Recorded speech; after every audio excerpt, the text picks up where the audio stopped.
Good morning. I hope you are in good health, and at the request of your association, Assodimi, and in the name of ERA, I would like to share with you some comments on the situation of the equipment rental industry in Europe over the COVID-19 crisis.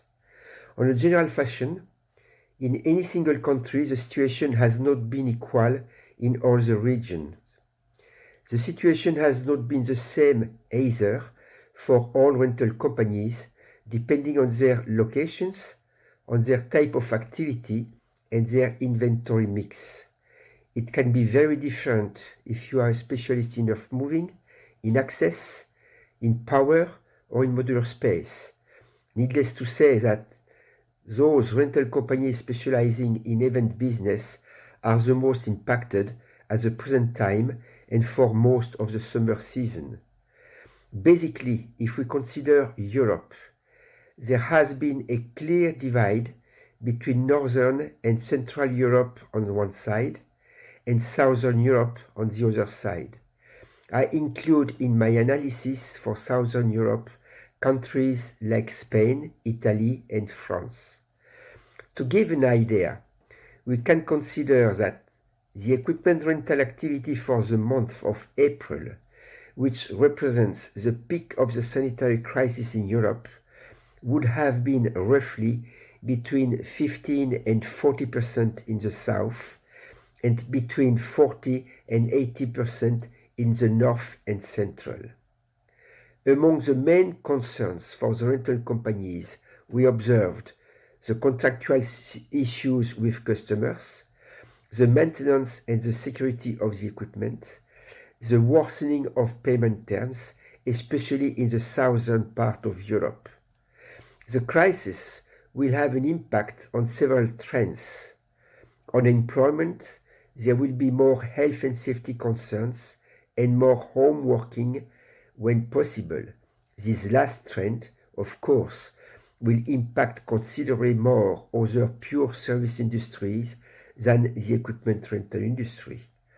Regarding all kinds of processes, including commercial, fleet management, administration, this crisis will greatly accelerate the need for digitalization. There could be also development for more drive-in rental stores.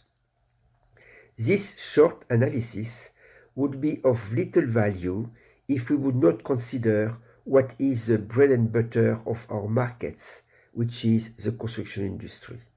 First of all, there has been little or less construction projects developed or launched since the crisis started, and therefore those countries which have been working almost regularly during this last month already start to fear the risk of another dip in the coming month, especially in autumn.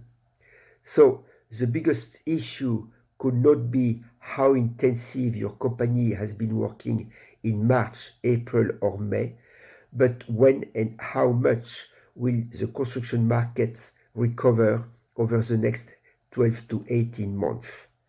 The big question is if public authorities will develop plans to sustain and reinforce the infrastructure and housing markets, because the privately funded commercial and industrial markets might be severely impacted.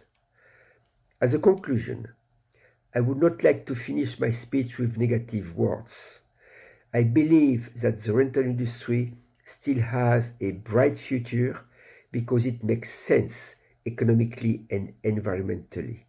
And also, this crisis could very well help the equipment rental industry in increasing its diversification and its penetration amongst its various markets. I thank you very much.